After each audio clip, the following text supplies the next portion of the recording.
Hello guys, तो आज की मैं इस वीडियो में क्लास 7th की सोशल साइंस की वीकली प्रैक्टिस शीट नंबर 3 जो कि कॉम्पिटेंसी एग्जाम में 30 अगस्त को आने वाला है।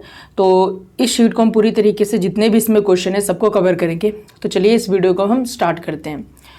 तो सबसे पहला हमारा क्वेश्चन है, which of the following country is not included in the Indian सब continent.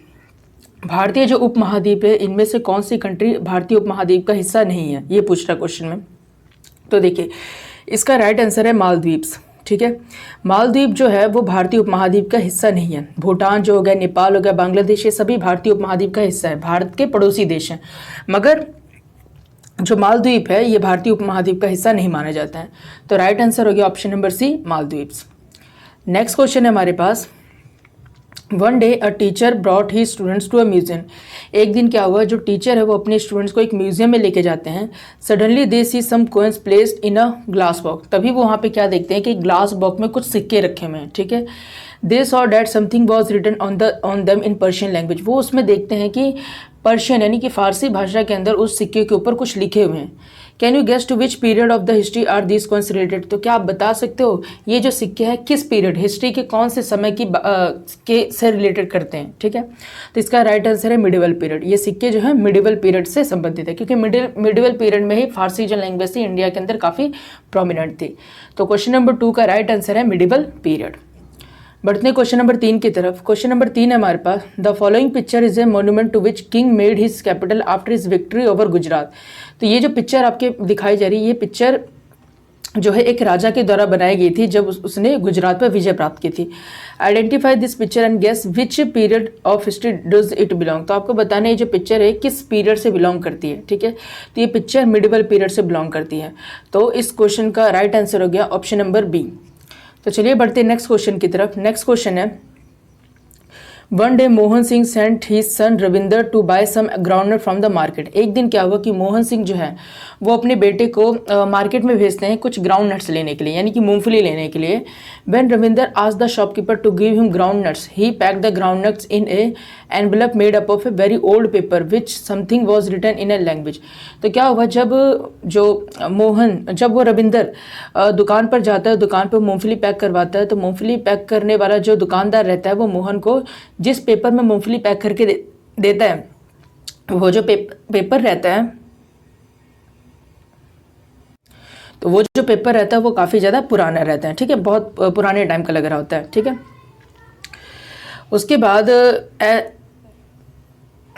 He met he social science teacher in the way. उसके बाद वो क्या करता है कि उस पेपर को अपने सोशल साइंस के टीचर के पास लेके जाते हैं। As he happened to see the paper envelope, he said, "But you are having your groundnuts in an envelope made of the important source of history." तो बोलते हैं कि जो उसके टीचर बताते हैं कि क्या तुम जानते हो जिसमें तुम अपने ग्राउंड लेके जा रहे हो, मूंगफली लेके जा रहे हो, ये ऐसा पेपर है जिसका हिस्ट्री के लिए एक इंपॉर्टेंट सोर्स है, हिस्ट्री को जानने के लिए।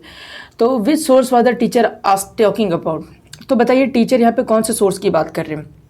तो राइट आंसर होगा लिटरेरी सोर्स। याद रखिए हिस्ट्री की जितनी भी जानकारी हमें बुक्स के फॉर्म में मिलती है, यानी कि पेपर्स के फॉर्म में मिलती है, रिटर्न फॉर्म में लिखती है, उसको हम लोग बोलते हैं लिटरेरी सोर्सेज।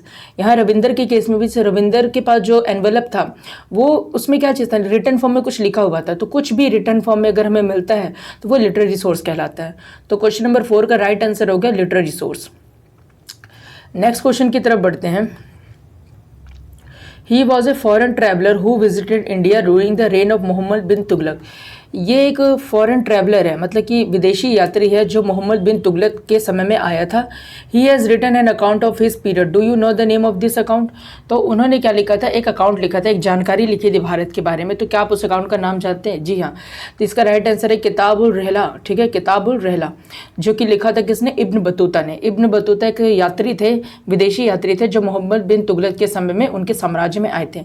तो उन्होंने अकाउंट जो लिखा था उसका नाम था किताब उल रहला। ठीक है, तो क्वेश्चन नंबर 5 का आंसर हो गया डी। चलिए बढ़ते हैं नेक्स्ट क्वेश्चन की तरफ। हमारे पास नेक्स्ट क्वेश्चन है, suppose your teacher has assigned you to collect information on the medieval period.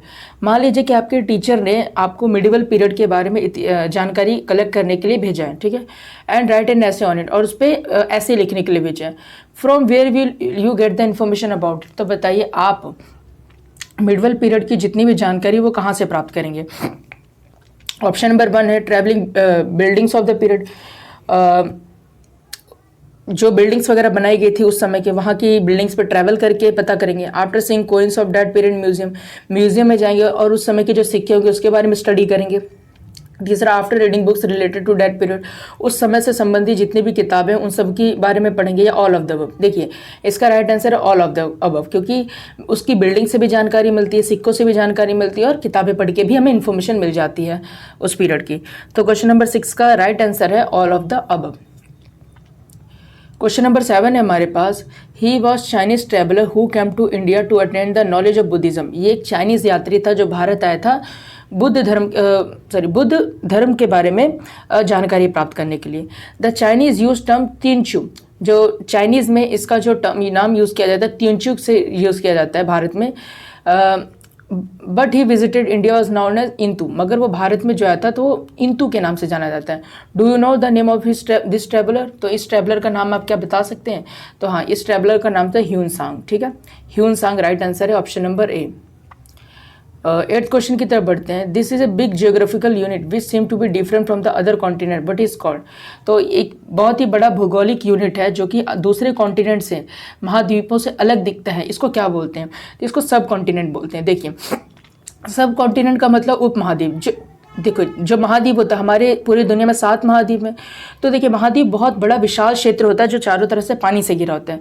जब महाद्वीप से दिखने वाला ही कुछ ऐसा क्षेत्र जो होता है जो बिल्कुल महाद्वीप जैसा ही दिखता है, तो मगर वो महाद्वीप नहीं होता, तो उसको हम बोलते हैं उप महाद्वीप। ठीक है, तो क्वेश्चन नंबर 8 का राइट आंसर है सब कॉन्टिनेंट, तो ऑप्शन नंबर बी हो जाएगा सही आंसर।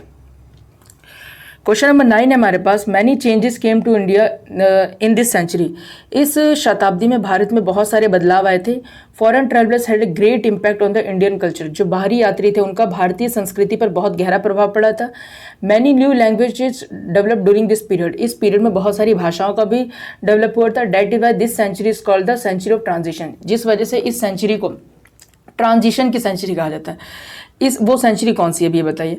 ट्रांजिशन की सेंचुरी का मतलब क्या होता है? ट्रांजिशन की सेंचुरी का मतलब होता है कि जब वहाँ पर कोई एक कल्चर चल रही हो, कोई एक चीज़ बहुत बड़े लेवल पे चल रही हो और बिल्कुल से अब वो दूसरी चीज़ में कन्वर्ट हो गई हो। ठीक है, जैसे क्या हुआ जब भारत में मिडिवल पीरियड से मॉडर्न पीरियड में चेंज आने वाला था, तो क्या हुआ मिडिवल पीरियड की जितनी भी संस्कृति थी, भाषा बोली जाती थी, जहाँ पे साम्राज्य था वो चेंज होने लग गया था।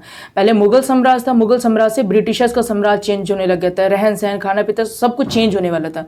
तो जब पूरे एक युग से दूसरे युग में परिवर्तन होने लग जाता है हर चीज़ में, चाहे सोशल, पॉलिटिकल, इकोनॉमिक, हर चीज़ में, तो इसको हम बोलते हैं ट्रांजिशन का पीरियड। तो ट्रांजिशन का पीरियड किसे माना जाता है? तो 15th सेंचुरी को माना जाता है, क्योंकि 15th सेंचुरी में बहुत सारे चेंजेस आने शुरू हुए थे।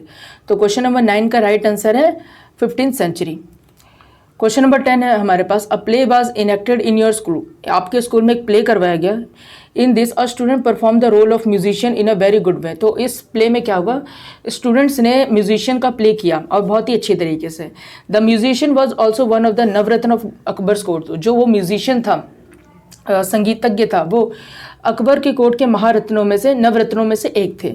Have you recognise who this great musician was, तो क्या आप पहचान सकते हो म्यूजिशियन कौन थे? तो कौन थे वो? तानसेन थे। तो क्वेश्चन नंबर 10 का राइट आंसर है Tansen.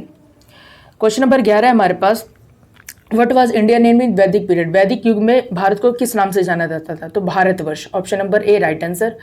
Next question, which of the following is not a neighbouring country of India, Bharat का पड़ोसी देश इनमें से कौन नहीं है? तो फ्रांस, फ्रांस नहीं है, option number C right answer. Where did the primitive man use to live, जो शुरुआती इंसान था वो कहाँ पे रहता था? जो पत्थर युग में इंसान रहते थे वो कहाँ रहते थे? तो नियर रिवर्स, नदियों के किनारे। Question number 14, Raman saw the picture of Khajuraho, Jama Masjid, red fort and fort of Agra in sisters 9th class social studies book. Raman जो है अपनी बहन की 9वीं क्लास की बुक में खजुराहो, जामा मस्जिद, लाल किला और आगरा के कुछ जगहों का फोटो देखता है। ठीक है, can you guess which period of history do they belong, तो बता सकते कौन सी हिस्ट्री के पीरियड से बिलोंग करते हैं? तो वो मिडिवल हिस्ट्री के फोटोज है सारे, यानी कि मिडिवल हिस्ट्री के टाइम की इमेजेस हैं। तो क्वेश्चन नंबर 14 का राइट आंसर होगा option number C. Question number 15 है हमारे पास, what was the reason for the end of the medieval period in India, Bharat के अंदर मिडिवल पीरियड का अंत हुआ जानते हो कि 3 पीरियड है हमारे पास, एंशियंट पीरियड, मिडिवल पीरियड और मॉडर्न पीरियड। तो मिडिवल पीरियड के अंत होने का क्या कारण था? तो देखिए ऑप्शन नंबर 1 बोल रहा है the breakup of Mughal empire, यानी मुगल एम्पायर का एक तरीके से नष्ट होना, coming of the British into power, Britishers का पावर में आना, स्प्रेड ऑफ एपिडेमिक का फैल जाना, बोथ ए एंड बी। तो देखिए ऑप्शन नंबर सी तो गलत है, राइट आंसर है बोथ ए एंड बी, यानी कि मुगल एम्पायर का नष्ट होना भी एक रीजन है और ब्रिटिशर्स का पावर में आना भी एक रीजन है। तो क्वेश्चन नंबर 15 का राइट ऑप्शन हो गया option number D, both A and B. तो इसी के साथ 7th क्लास की हमारी वर्कशीट नंबर 3 कंप्लीट होती है। नेक्स्ट वीडियो में हम मिलते हैं वर्कशीट नंबर 4 के साथ।